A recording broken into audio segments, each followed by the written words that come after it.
You. Welcome back to The Advisor. If you have not yet done so, please hit that like and subscribe button. Today we have Beverly Cornell, and you guys know her marketing mastery. She is brilliant. She's the fairy godmother of brand clarity at Wickedly Branded.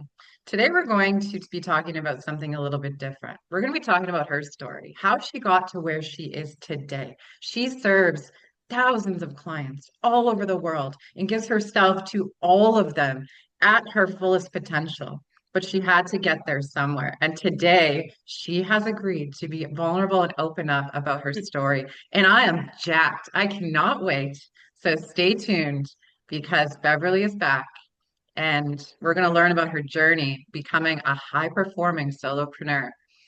It's not easy, hey? Absolutely not. Like your introduction is so kind, Lisa.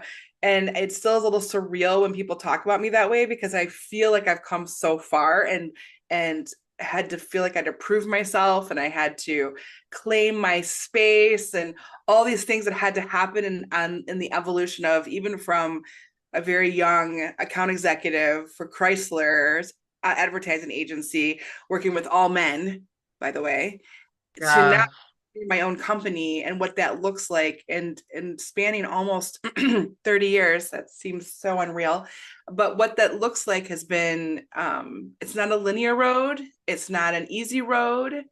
Just before we started talking on this podcast recording, we talked about how living this life as a human can be very complicated, but also running a Mm. business and kind of finding your purpose and your place can be very complicated as well. Totally, totally. Man, when you said working with a bunch of men, and I can only assume that you had that deep burning fire in your heart and you weren't being seen because I can relate to that as like working in the corporate world and like knowing I was not necessarily above, but had my own mind and knew I was here for a bigger purpose. But them in the situations knocking me down and then having me doubt myself. And 20-year-old me is like, no, like I don't feel good. This doesn't feel right. But forcing myself into it because society was telling me that this is how to be successful. This is what success means. Mhm. Can you relate to that? Yeah, I remember going home and telling my dad I'm working with a bunch of my dads.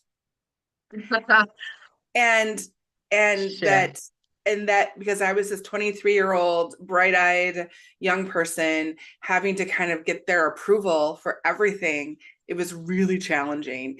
And I knew I was meant for more, but what more was, like you said, that burning kind of inside of you was really elusive. I didn't know what more was at the time.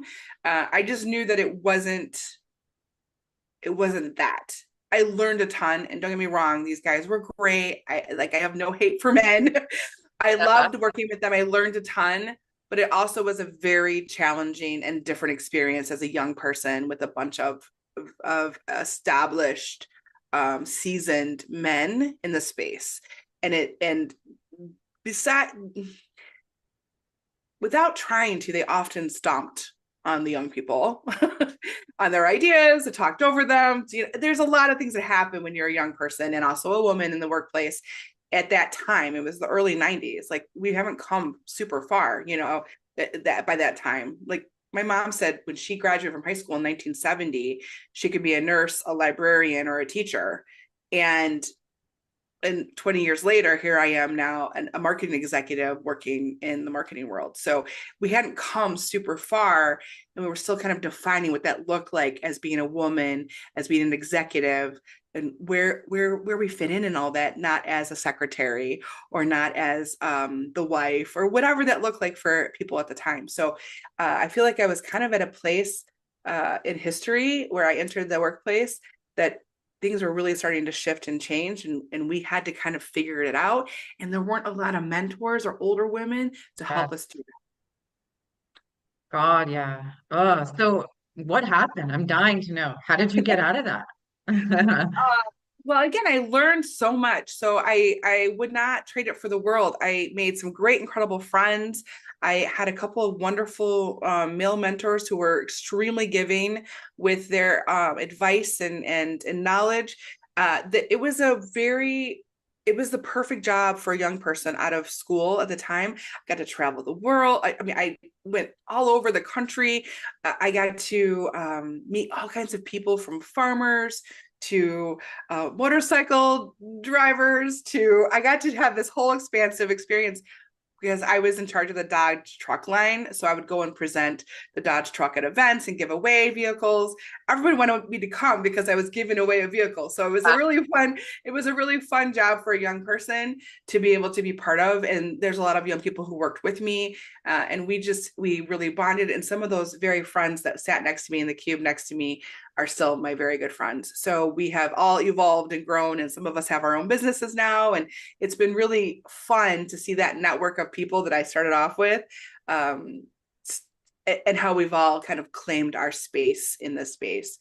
But, I started in Chrysler. I ended up leaving Chrysler actually right after 9/11.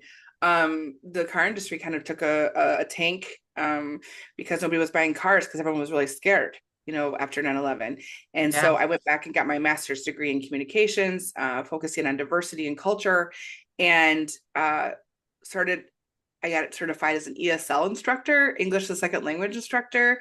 I've lived in Spain, Ah, I've cool. lived in Brazil as exchange students, I've had exchange students in my home, and I really wanted to do something more with this international side of things. And so I worked for a language school for a while, and then I became their marketing director, and then I worked for a translation agency for a while and did business translations, really like for heavy machinery, actually, like for Caterpillar and some of those. Like I was the marketing director for that company. And then I worked for a tech startup that was a language learning software company, and built it from 1 million to 10 million with an amazing group of people. There was about 10, 12 of us that just dug in and built this amazing business. I knew how hard it was to be an entrepreneur because I'd helped build a business before I started my own business. But as life has it, once you get to a certain point, and you're a VP of marketing. I think we talked about this before. My title there was the director of awesome, and so I really loved what I was doing. Super fun cultures, building these cultures, creating magic in these cultures. That particular business, we built a culture that was extremely magical, and I learned that that's important internally as well as externally from a marketing perspective. And I loved my job incredibly. And when I met my now husband, and he is an active duty Army soldier, he was stationed at Fort Bragg, North Carolina, and I was in Detroit, Michigan. You can't stay married. I mean, you guess you can, but I couldn't stay in Detroit, and I had to go to North Carolina to be with him. And remote working wasn't really a thing. So Right. Yeah. I started freelancing for myself. I had a old friend from high school who had her own business, and I was a customer of hers, and she was like, "Can you do some work with me?" And that's really how it started. And I started working, through, it was through Zoom and other things at the time for sure. But started working remotely before it was even cool.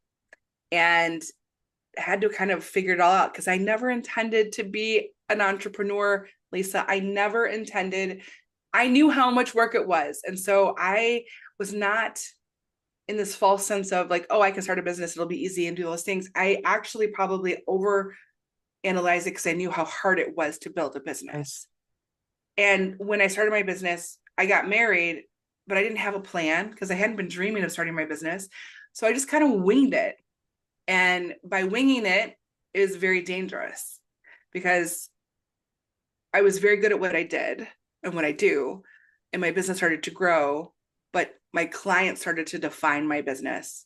So someone would come to me, I need this. Okay. Someone would come to me, I need this. Okay.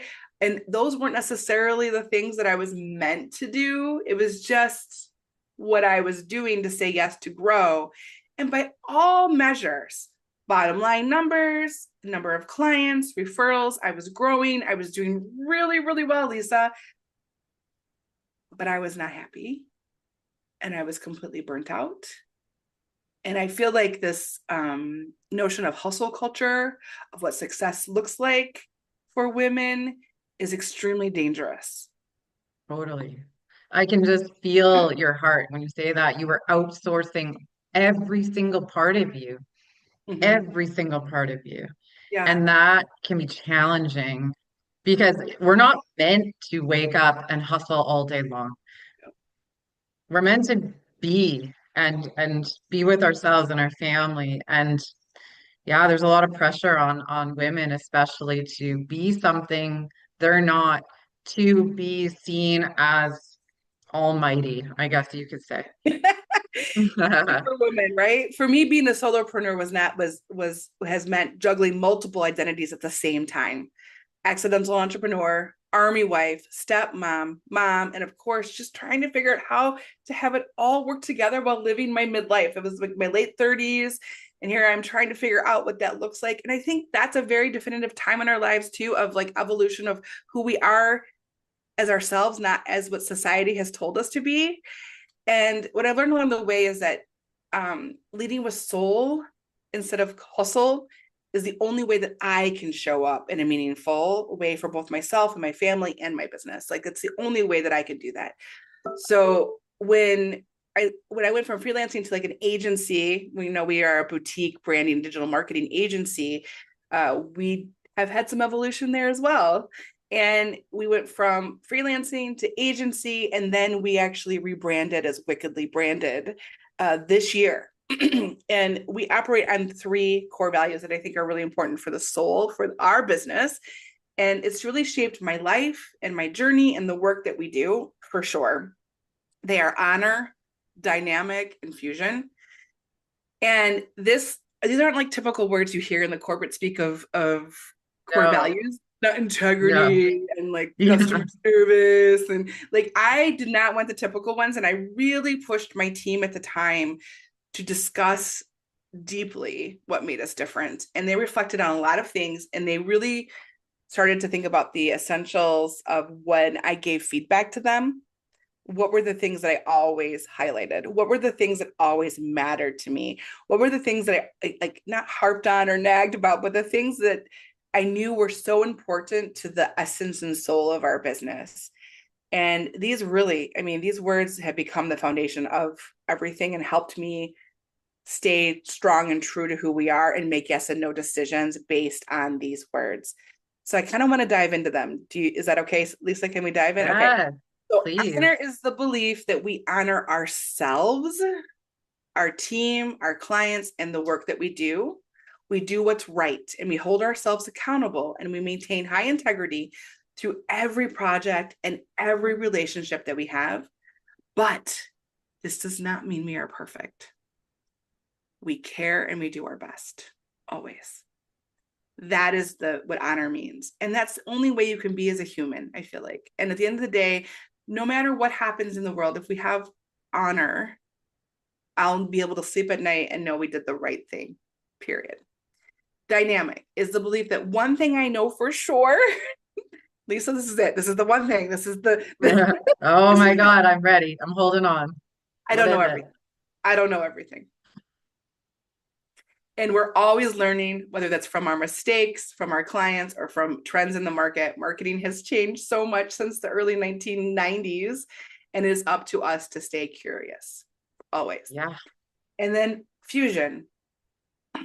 I almost called this gumbo, but Gumbo. fusion became the thing. It is the belief that our marketing passion and expertise, coupled with the client's knowledge and their vision, create an action, create Mm. momentum, create results, and we get to witness their businesses grow. It's an incredible honor for us to join forces, literally join forces. In fusion, you have two forces that come together and create this action, right? And we get to walk beside them as they overcome challenges. Such strong action happening there. They get to grow beyond what they thought was even possible, and they get to achieve something that they've always wanted. They get to achieve a dream, and that is magical. That is Mm. fusion for us. So for me, these three core values are the foundation of how I built my framework for our business that really is all dedicated to helping high performing entrepreneurs, especially women who want to grow and scale more authentically, more themselves, and step out of this we've talked about this in previous episodes, tornado of overwhelm that really can happen when you own a business, but more into this like soulful alignment of what their purpose is and the legacy they're supposed to leave on this planet. So kind of big lofty goals, I guess, Lisa. Those are, you know what, I'm curious to know how the shift happened. So I'm imagining you, Yeah. you're exhausted, your energy source, your battery is like blinking red, it's blinking fast. It's like plug me in, plug me in, plug me in. How did you plug in? So what's ironic about my journey is in 2012, when I started my business, I wanted a job that created freedom, right? I needed to move wherever. I wanted to create something that worked for my family, especially, you know, being an army wife and having to move every 2 to 3 years. It was essential. I could not find a VP of marketing job every 2 to 3 years.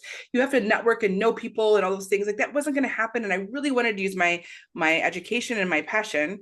But I needed this job that I could do from anywhere. And at the time, remember, it wasn't really a thing. So it was, I had like no real role models of what to do or how to show up in this space. And I really wanted to teach my kids that anything was possible if you really worked hard, right? Like I really wanted to show them that this is something that you could do for yourself and create for yourself. But as I really really got into the nitty gritty of running a business, the accounting, the legal, and the Uh, taxes and the HR stuff and all the things that you have to do as an entrepreneur to spin the plates and do all the things, I realized that freedom was coming at a very high price. Freedom wasn't really freedom. I became a workaholic. I thought that being successful meant working more hours and juggling more clients and doing all the things. This is such a woman thing, all the things for everyone, because that's what high performing looks like. And what I have that's a found through success. lots Yes, of, that's a success. yeah, Society defines right, success. Oh, said yes to everything. And 40-hour work weeks, which was what my norm before, became 80-hour work weeks. I Jesus. simply got lost in it all. I wasn't taking care of myself. I wasn't enjoying the work I was doing. I was completely and utterly burnt out. I love the battery analogy, Lisa. I was overwhelmed and I was so frustrated. And I certainly wasn't fun to be around. So you were functioning like this with your kids growing up and your husband, and Yep. what was that like? What paint us a picture of what that looked like? So our life in the last 13, 14 years being married has been very complicated. We've lived through deployments and trainings. We've had infertility. I am a stepmother, which is a complicated life experience in general. I am also a foster mom who has adopted a child through this. I've had my biological father come back into my life. I've had my stepfather who adopted me have cancer. I've experienced some health challenges. I had a major hip injury for about 3.5, 4 years, had a year recovery for that. Uh, it's messy, is what it looks like. And I don't think I'm alone, Lisa. Like, I don't think you can replace all those things with other things for other people. But my particular journey was filled with all of those things. And I remember, I remember when we got Zeke. He's one of our foster children. They called us the day he was born. And on that day, they said, we have this little boy, and we wanted to adopt a child so very badly. We'd had a failed adoption, which was heartbreaking. And I'm alone. I'm home alone, and my husband is in the field, unreachable by cell, because this is what happens when you're an army wife. You just can't ever get a hold of your husband. And so Mhm. I told the agency, yes, we would take this child. But my Wow. husband has no idea that we are getting this child, right? And Holy smokes. we're picking him up tomorrow. And I don't have baby gear because I was not pregnant for 9 months to be able to establish this particular experience, right? And so I put out a call to my neighborhood. Does anybody have anything? I'm going to go buy a stroller and some other things today. If you have something, I'd be really grateful.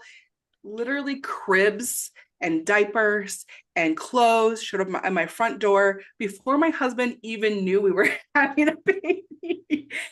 And so this is the kind of life that I was leading. Was we wanted a baby, wanted to build our family, So he's away at training. He does finally figure it out. He does go to the hospital with me and picks up the baby with me. And he is very happy that we got our child. Oh, It wasn't a bad situation. I mean, we'd already had this kind of agreement, but thank you. I was thinking it. I'm like, how did that turn out?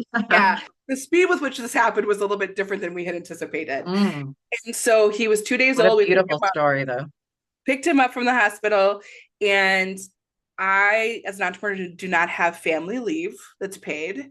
And my husband immediately goes to California for 2 months for training. And remember, we're Holy army smokes. family. So we've moved away from all of our support system. I don't have my parents. I don't have my best friends. I have no cousins or aunts and uncles to help support this child. So there were many a call where I had the baby on my shoulder, burping the baby as I'm doing a high level meeting about marketing. And those first clients that I had were extremely gracious people, obviously, but they're still my clients. 13 years later, they're still my clients. They experienced me not working 9 to 5, but sending emails at 1 a.m. because he was awake and I was feeding him. They knew I was just trying to live my life around what my life had become and trying to figure it out. I was it was a little interesting because my child did not like to sleep. I did not get a lot of sleep for a while, but we figured it out. And I ended up hiring a mommy's helper to help during meetings. And most of the time I was able to do meetings without him on my shoulder. But if he was screaming, crying, the only person that can help is mom. And you and I know this, like this is like a thing that the kids just know they need their mother. So for the most part, I was able to figure it out and navigate it and all of that. When he was 7 months old is when I had my hip surgery. So we literally learned how to walk together.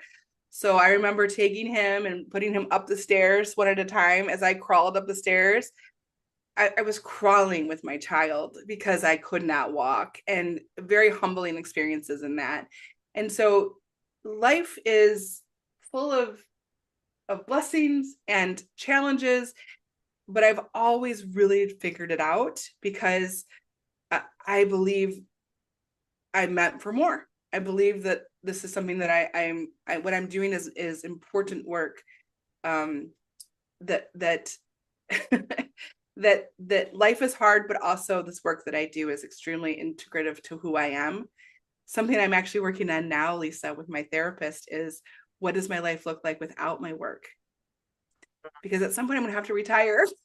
Well, I don't know what that looks like, Yeah, but that's challenging for a lot of people, especially when they hold their own business. And yeah, yeah. I just So want to say this. I want to say that thank you so much for telling everybody what you just did, because there is this disillusion that is out there every time you open the damn social media that shows that these people who are high performing in this industry have it all figured out and live these perfect lives, and it's not messy. And you just completely squashed that and gave everybody the truth of what it's like to have a business in your world. And so thank you for that, because I'm just so sick of it. yeah, it's time to like just be real. Like stop all the perfection. I'm a recovering perfectionist as well, which also kind of comes from some trauma. But when you look at, in society also puts a lot on us, but when you look at people's real stories, when you look at the humanity of, I'm just trying to build something here. I'm just trying to make a family, trying to live my life. I'm trying to support my husband who's serving our country. I'm trying, there's many a time where I was upset at the army for taking him away when I needed him Yeah, most, like when I had a 6-week-old baby. But totally. we sacrifice a lot for that. And, I come from a service family. My mother was a nurse. My dad was a teacher. Like, this is not new, this level of service. And probably one of the main reasons I really respect my husband is his heart of service. That informs how we do our business too. We have a serving heart, and that is important to say too. We we can do more things than we think we can. Like I joke that I was an only child, and up until I got married, I thought I had control of my life. Thought I had control of my life. And then I got married, and the army and the universe and God and everybody else had other plans for me, because a baby, couldn't have a baby, I had infertility, I wanted this, I wanted, like, it never was exactly what I thought my life was going to look like, but I would go through all of it again to get my son, like all the infertility and the failed adoption and all the things. It was meant to be, and everything prepared me for the role that I have now. But all these transitions, all these relationships that we've created, all the resilience that I've done has helped me really become, I think, a leader that I needed to become. Like, I wouldn't be who I am without all those experiences and the empathy and understanding of humanness of people and our clients, to meet them where they are, like never to judge, because I have been in the thick of it, desperate. And so I have deep compassion for the human experience in this. And so I know that this is why it's my purpose. Like, I've been preparing for this my whole life. So it's incredibly important work. And it's not just marketing.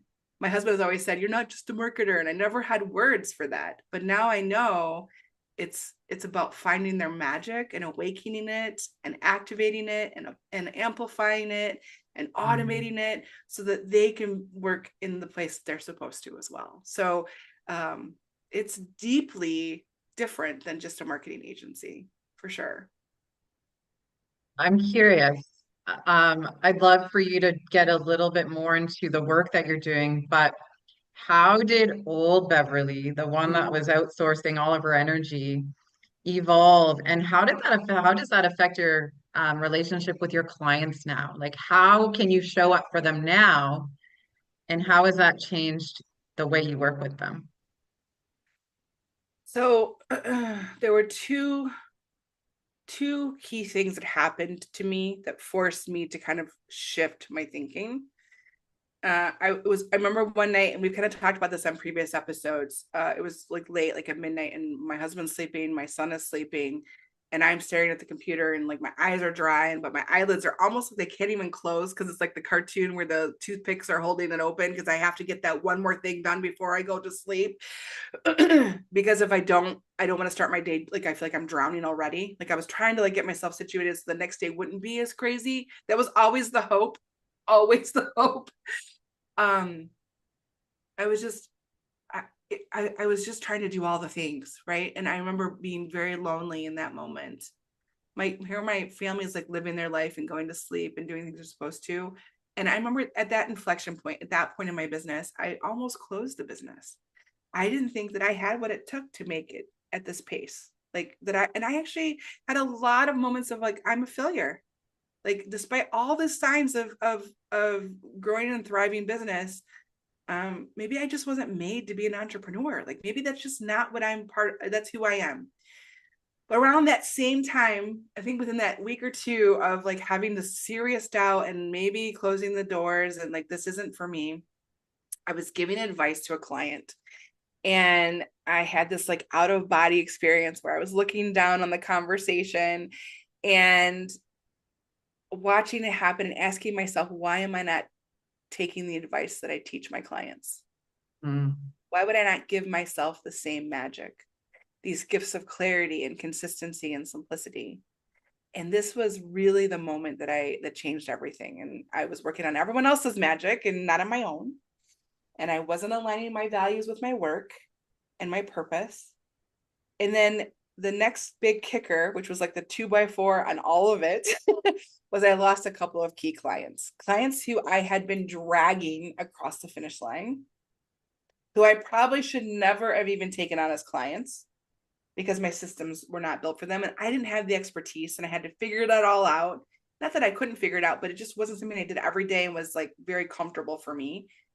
And all of a sudden I had time on my calendar, time to breathe, time to mourn this phase of my business, but also time to learn, to ask myself the same questions I ask my clients, to journal, to create a vision, which was amazing. That whole process was amazing. Because remember, an accidental entrepreneur, I never had a vision for my business.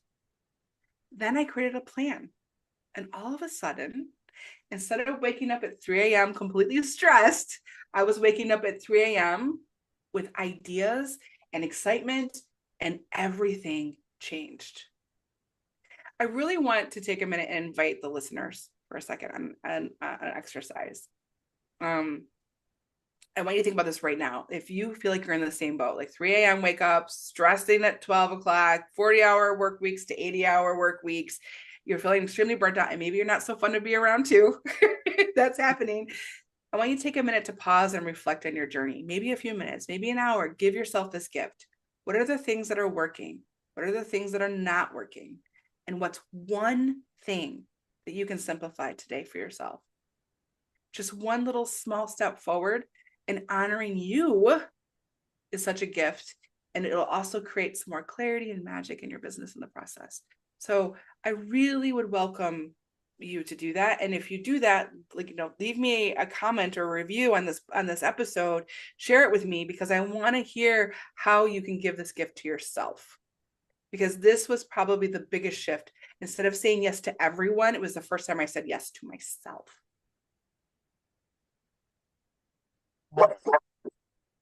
Absolutely amazing. I love that so much. Giving yourself what you need. And now everything just kind of fell into place. Is that what happened? Everything just fell into place once you gave yourself permission to take care of you and you weren't living in this crazy world of chaos. Yeah. How did that change? Like, what happened? So when we live in this hustle culture, when we live this, women bear the brunt of it, I feel like. I call it the should suitcase. You should be a I divorce. like that. You should be a great mom. You should be the boss Barbie, and you should be happy doing it all, because that's what we're supposed to. And balance this ever elusive thing, this ideal that is impossible when carrying the should suitcase. It is impossible.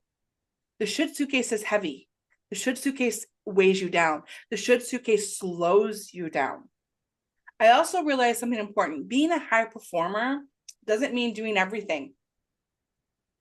It means focusing on what I love doing, what truly matters, and doing it really, really well. And that goes far beyond my business. It goes into my relationships with my family, my husband, my friends, my team, my clients, and most importantly, with myself. This is when I developed the brand magic method, was from this journey. And it's now what I use to help overachieving, overwhelmed female founders, the ones I call those high achieving unicorns. I love them so much. Get unstuck, clarify their vision, and build a brand that feels much more soul aligned to who they are. These women, and I'm one, so I'm right there with them. They're on top of their game. They're amazing. Lisa, I'm sure you're in the same spot, right? Super smart, brilliant, and hardworking, incredibly hardworking people, but they're overwhelmed by the chaos of being an entrepreneur, the noise that exists in the should suitcase, and they want to get bigger, but they don't want to lose themselves completely in the process, and we shouldn't have to sacrifice ourselves in the process. And I think that kind of worked for men. I joke about this because if I had a wife, I probably wouldn't have to worry so much about this. But because I am the wife, it's a whole different thing. I realized that I could help other women tap into their own clarity, and that we have to redefine what it means to be a high achieving woman today without having a wife. Really, to do all the things for us to help us out, so that they can grow and feel deeply aligned. And I want them to create the exact business that works for them. You and I talked about this before. We live in a time where you can create whatever business you want. There are no limitations. You don't have to look at anybody else. Don't get caught in the competition trap of looking at what everybody else is doing. Don't look at the Instagram and all the perfection. Do not do this to yourself. Look at what makes you happy. Look at what you want to do and create a business from there. Because that's what I had to do. I had to throw away the should suitcase, and I had to look at what worked for me, my Army family, my higher needs child, I'm ADHD, I'm 50 years old, I'm living through perimenopause, which is a lovely thing if you have not started it. And what works for me is what works for me. And what works for other women works for other women. But I know that it doesn't have to look like what other people are doing out there. It can look exactly what it looks like for me. And I just need to figure that out for myself. And one of the ways that we do that in the brand magic method is we spend 90 minutes with our clients. We look at where they've been, where they are, where they want to go. We look at the challenges they're facing, and we give them 4 to 6 next best opportunities to get them to where they want to go. And they actually have a plan for the first time that's aligned with who they are, their vision, their core values, the soul essence of who they are. And it might not be things that you think of. For example, I worked with an accountant once, and she would kind of joke with me, I am not an accountant. I'm a creative soul, and accounting kills me in my very essence. If you want to squash my energy, put some books in front of me, and I'm gonna be like, I don't want to do this. I can relate to My that. first hire was my bookkeeper and my tax, my CPA. And she was a client of mine. And when her tagline is, "I'm not your father's accountant," which already gives you all kinds of wonderful thoughts in your head. But she said to me when she did the Brand Spark experience with me, she said, "You found money on the table for me." And I didn't think that a marketer would find money. Like, that's kind of like antithesis of what you do, because I see things differently than they do. When you're in the weeds, when you have all the things in your head, you can't see these opportunities. And someone who's kind of above the trees, who understands what makes a successful business, looking at opportunity for service levels that could be reoccurring income, for example, or how the service levels can work with each other, and you can get repeat business by putting them through like a funnel of sorts. These are things that I do every day. And they don't do that. They might be doing accounting, or they might be a therapist, or they might be, so that's not something that they think about. And in this brand spark experience, and I call it an experience because it can be a little emotional, it can be a little challenging, it can be extremely relieving, because everything in your head is finally down on paper. And when you free yourself from all those things in your head, when you free up that space, you're able to do more, and in the ways that matter to you.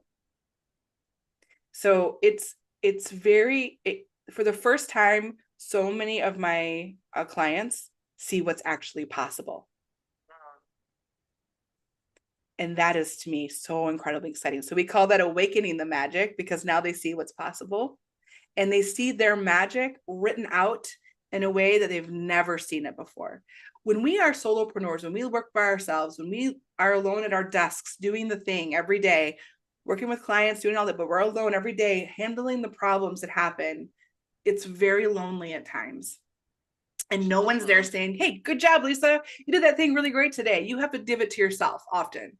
And when you see your mission and your vision and your goals written out for the first time in a very aspirational way, it's so many of them say, "Hey, I want to know her," but it's them.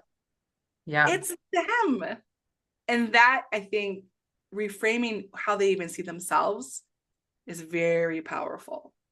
And you need somebody to help you do that sometimes, because you get so stuck in the weeds with it. So that process, and that's what I did for myself. I asked myself all these questions, saw myself differently.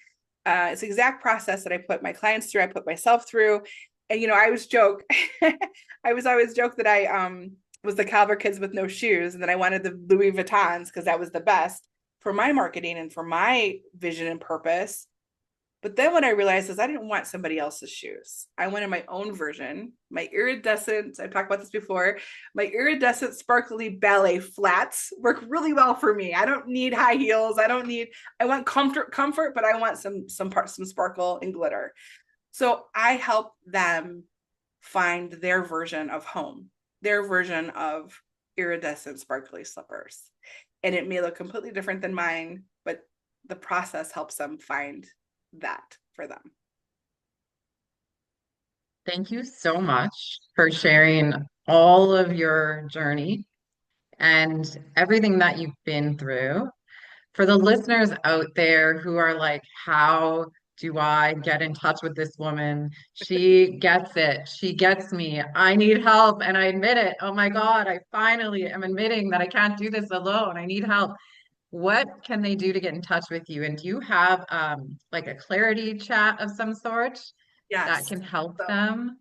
um, so I have a couple different things that might be helpful. If you're feeling overwhelmed right now, and know that it's okay to feel that way, first of all, you're exactly where you're supposed to be on this journey. I've been there. I know it's hard, but the key to that next step, the key to awakening the magic, a key to that more clarity for yourself and what really matters to you, you don't need to follow somebody else's roadmap. I really want that to be clear. So don't look, I call it the man behind the curtain. You know, I have a whole Wizard of Oz thing. Don't go looking for the thing that's going to fix it. Don't look for a band-aid. Don't look for, because really the answer when you open the curtain is you. It is you. And so what I have is I have a quiz on my website called the Brand Magic Quiz. And it's like a 3-minute quiz. It's maybe 10 questions, Lisa. Like it's not hard, but it really asks questions about clarity, confidence, and simplicity. And what it does is it helps you see where you might need the most help. Is it clarity? Is it my confidence? Because we all have a little bit of that too. Imposter syndrome, perfectionism, doubts, all those things happen. The flying monkeys that we've talked about in the past. And so it's a great first step to figure out where you are in your journey, like what do I need to focus on, and what your next aligned move is. So I send some great actionable tips based on where you're at, if it's clarity, simplicity, or confidence, to get you started. So just to start to create some momentum in that process for you. But if you're ready to go deeper and really, transform the way you work, I really strongly suggest booking a free 15-minute clarity chat. We'll chat about where you're feeling really stuck and how you can move toward what that baby step could be, a business that truly lights you up. So the quiz is wickedlybranded.com/quiz. And you can always connect with me on LinkedIn at Wickedly Branded or at Beverly Cornell, like Beverly Hills and Cornell University. I'm all over that, and I love to connect and share. And if you are taking a step based on today's chat, I want to hear about it. I want to hear your successes. You are not alone. Like, I'm here to cheerlead for you. I know Lisa will cheerlead for you. Your magic awakening that is super extraordinarily special. And you, for the first time, maybe giving to yourself is a big deal. So I really hope that everyone listening remembers that you don't need to have it all figured out today, because good Lord knows I did not have it figured out, nor do I still have it figured out. Remember the one thing that I know? I don't know everything, but every step forward creates momentum, even the small ones. So just keep showing up, keep leading with your soul and your heart, and keep trusting yourself and your magic. Beautiful. Before we end the episode, again, I just want to thank you so much for sharing your journey and your wisdom and for being vulnerable and for opening up. Do you have any final words of wisdom? Just, you don't need to hustle harder. Please don't do that. You just need to grow a little deeper with yourself. Thank you so much. It was so fun hearing your story. I am just beyond elated. Thank you so much for showing up today and for giving that part of you is amazing. Thank you so much, Lisa. I always enjoy our chats and appreciate you so much. You're one of my cheerleaders too, and I need that too. So thank you. Yes, always. I'm always clicking those likes and commenting on your stuff. I love it. Thank you. I can feel your heart. I can feel it. So, of course, happy to cheer you on. And to our listeners, wickedlybranded.com is where you will find Beverly, and you can set up that, or you can take her quiz, set up that clarity call. You guys, don't let fear stand in the way. Take that next step. Spoiler alert, you're gonna feel better. And that is magical. Until next time, take care, everyone.